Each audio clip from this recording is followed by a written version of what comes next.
आज मधुमंगल तेरे साथ, कल श्रीदामा तेरे साथ, कल मनसुखा तेरे साथ, और उसी में पार्टनर होकर के पाया करते थे। एक दिन मधुमंगल का समय आया और उसने भगवान से कहा, प्रभु मेरे यहाँ तो कुछ है नहीं, गरीब घर से हूँ, देखो ऐसा करो हमको बख्श दो, कल तुम किसी और के में। बोले नहीं, जो नियम चल रहा है तो वही चलेगा, जो तुम्हारे पास हो मधुमंगल सो लाना, जो हो सो लाना। अब मधुमंगल चिंता में व्यस्त गया घर में, माँ से कहा, मैया कल कन्हैया का भोजन हमारे साथ होगा, दोपहर की पंगत व्यवस्था करो कुछ। अब वो मैया कुछ तो था नहीं उस गोपी के यहाँ, 2 दिन की बासी कड़ी रखी हुई थी। कड़ी कितनी खट्टी हो जाती है, कड़ी 2 दिन से रखी, और डिब्बा में रख दी। लाला अपने पास तो यही है, ना तो गैया मैया है, ना माखन है, ना दूध है, ना दही। अब वो कड़ी लेकर के मधुमंगल जी जब पहुंचे दूसरे दिन, सुबह से शाम तक कृष्ण के पास। आज कृष्ण से दूर दूर हो रहे थे मधुमंगल की, शायद कुछ ऐसा व्यवहार करें तो कृष्ण मान जाए, लेकिन भगवान कहाँ मानने वाले। पंगत का समय हुआ, आज भगवान कहने लगे, आज तो भूख पहले ही लगाई, मधुमंगल बता जल्दी कहाँ है तेरा सामान, आज तेरे यहाँ निमंत्रण है।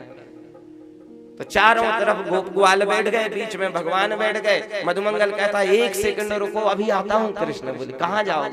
बोले, ले तो आऊं डिब्बा, वृक्ष पर रखा है मैंने टांग करके। और मधुमंगल दौड़ते दौड़ते गया, डिब्बा लिया उसने जैसे ही वो खोला, देखा तो खट्टी कड़ी।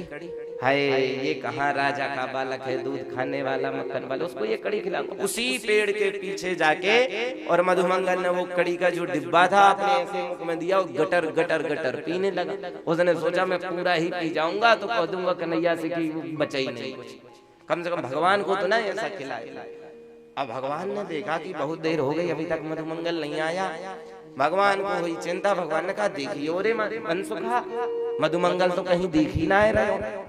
पता आई, आराम से आवाज सुनी तो गट गट आवाज आई। भगवान समझ गए कुछ। भगवान गए पेड़े के पीछे, देखा, रे मधुमंगल क्या कर रहे हो? नहीं दूंगा तुमको, नहीं, ये कृष्ण तुम्हारे योग्य नहीं है। भगवान ने कहा, योग्य है नहीं है ये तो मैं करूंगा। अब भगवान गए, उसका गला पकड़ लिए और उसके मुख में कड़ी भरी हुई थी पूरे ऐसे।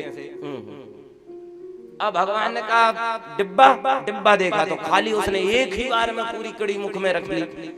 भगवान ने कहा, बड़ा बदमाश है रे, पर चिंता मत कर, खाऊंगा तो तेरी कड़ी है।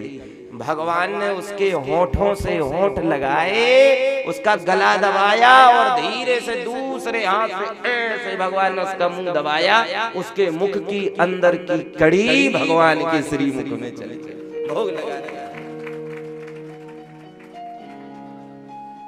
जो बनाओ सो बन जाए।